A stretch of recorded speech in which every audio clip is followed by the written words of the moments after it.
Well, good forenoon, ladies and gentlemen, and welcome back. I hope the coffee is good and the movie served as a good intro to this part of the day. When I prepared this presentation for you, and what makes our conference unique today is actually that these are the only slides you will see today. I was faced with a nice challenge to have. On one hand, yes, as Uku mentioned, we have been around now for about 2 years. We should be mature enough. This is the second time we're hosting an annual conference. We're happy to do it in the second city. We hope to reach twice as many countries as we did last time, and we have twice as many speakers. So the challenge for me was what to tell you, and especially those who have joined us again this year. So we figured, let's take a moment to look back, and that's really the only reason why the heading is partially in Latin. And let's then look forward to the future of EU CyberNet.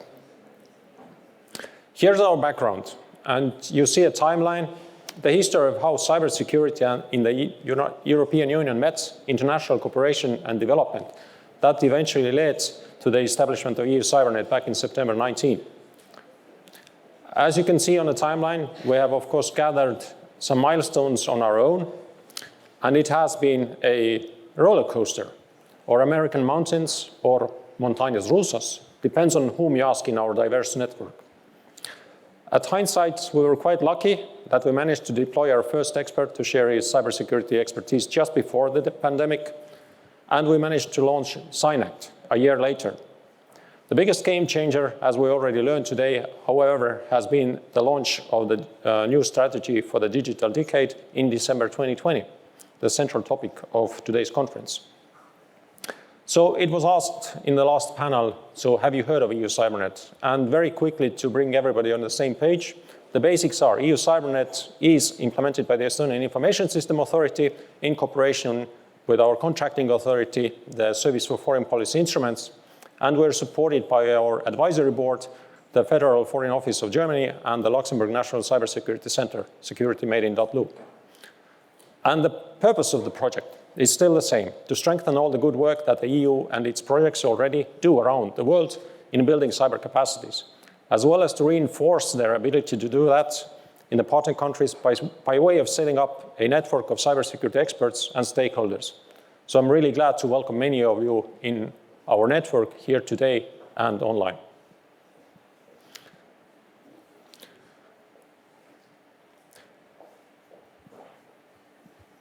What changed with the new strategy at the end of 2020 was that we gained additional tasks. So you see a list of our tasks here on the screen. And we also gained new talents to our team. So during the conference later on today, I urge you to learn more about our activities directly from all our experts here, so you can spot them in the crowd. As mentioned further to the original tasks, we also gained a couple of new ones, which are anything but less challenging, but we're happy to take them on.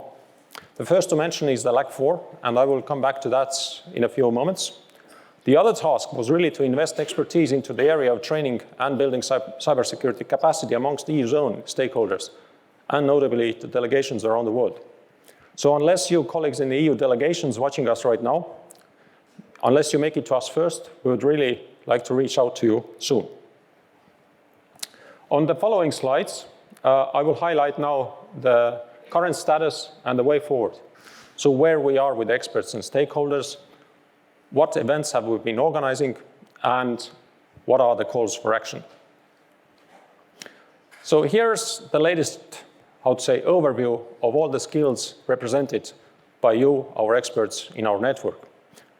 As you can see, it has evolved so that most of it is now green. We're still looking out for more technical experts, but I think overall we have a very good representation of all the member states, as well as most of the skills that you can think are part of cybersecurity. Your number is nearing 200 now, and I really appreciate this. Reconnecting one's old friends is good, but finding new friends is even better. And I hope we have been entertaining enough for you so far. Some of you who have applied to our calls for action have taken care of important training missions covering a broad array of issues, from cybercrime to running cyber exercises, from sharing your insights on the GDPR to the digital single market. A big thank you to you all. And especially big thank you to the one expert who was ready and willing this Monday to give a lecture on cyber crisis management within 48 hours in Spanish to partners in Costa Rica, for example. Muchas gracias.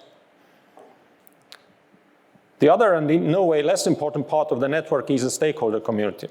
A big thank you belongs to the first 30+ institutions from around the Union who were the first to finalize their accession and were hopeful to replace the stars with another 20 or so logos very soon. Reaching out to your viewers, in particular in the capitals, please do not hesitate to spread the word amongst your peers. So we would be welcoming, just to remind you, we are open for cyber competent organizations from all member states, such as national cyber agencies, development cooperation agencies, relevant ministries, academia, and think tanks. Here is a quick recap of what we have been doing.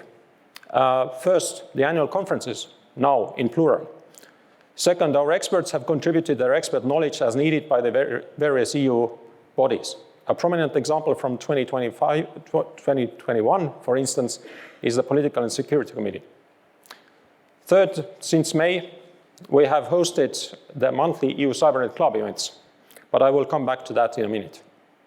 Fourth, we have organized meetings to bring together the various EU-funded projects for exchanging information and learning from each other. Fifth, this year we have been quite heavily engaged with running trainings, both our own developments, such as the city, the executive seminar we conducted in the Dominican Republic. We have also contributed to the Eastern Partnership and MENA countries' cybersecurity competence in cooperation with the ESCD. And now we are busy with developing the cyber capacity building course, the pilot of which was conducted in July by the EU ISS. So that's on one slide, but that's quite a busy calendar already. As mentioned, I would now very quickly highlight what is then the LAC4. LAC4 is one of the new tasks we gained on the side of the new strategy, and it will be a regional capacity building center for the Latin American and Caribbean region, hosted by the Dominican Republic in Santo Domingo, and it will be focused on training and expertise development in cybersecurity, cybercrime, and digital security. It will be a cooperative effort. It will be a very active center, and the first courses, as you can see, have already taken place, but we're looking forward to many more. And we're looking forward to an opening conference early next year. So the construction activities and renovating the facility in Zona Colonial is already ongoing. The EU CyberNet Club is an online event series where experts in our network can learn from each other. And this is open only to the experts and the stakeholders. Why? It's important since we're building a community of trust.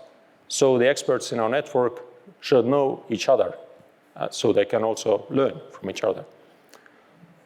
Once you're in the community, however, you can learn from the experts and you can expand your horizons in all areas of cybersecurity. There have now been 6 events on secure digital identity, 5G and new technologies, national cybersecurity standards, internet governance, attribution, EU cyber defense, and the 7th one is coming up on digital evidence. At the club, there are normally 2 speakers who are in our community and who excel in a given area and have agreed to share their knowledge exclusively to our community. So please do mark your calendars. The next event will be in exactly 1 week.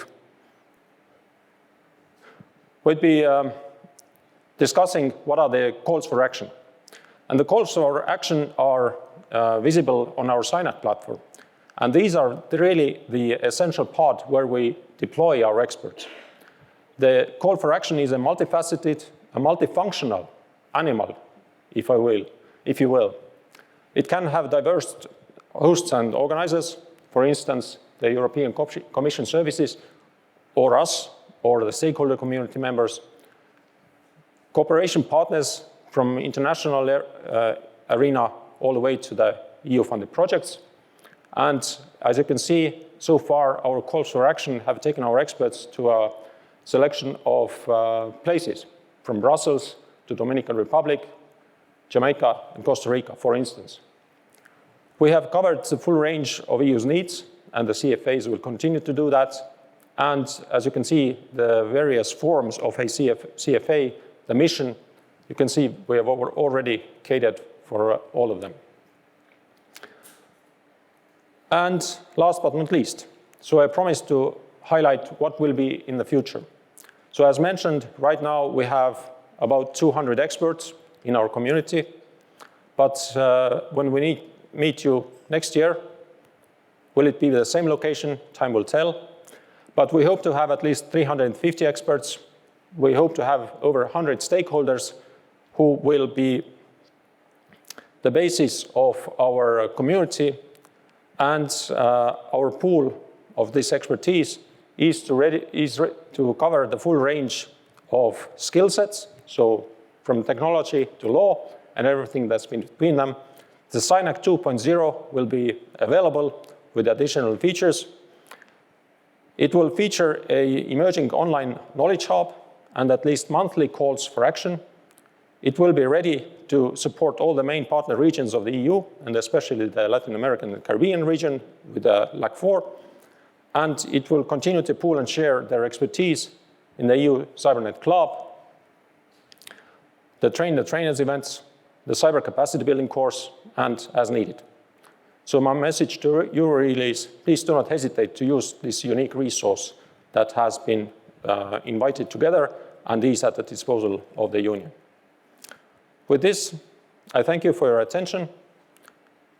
Please do not hesitate to ask questions from our team, and back to you, Uku.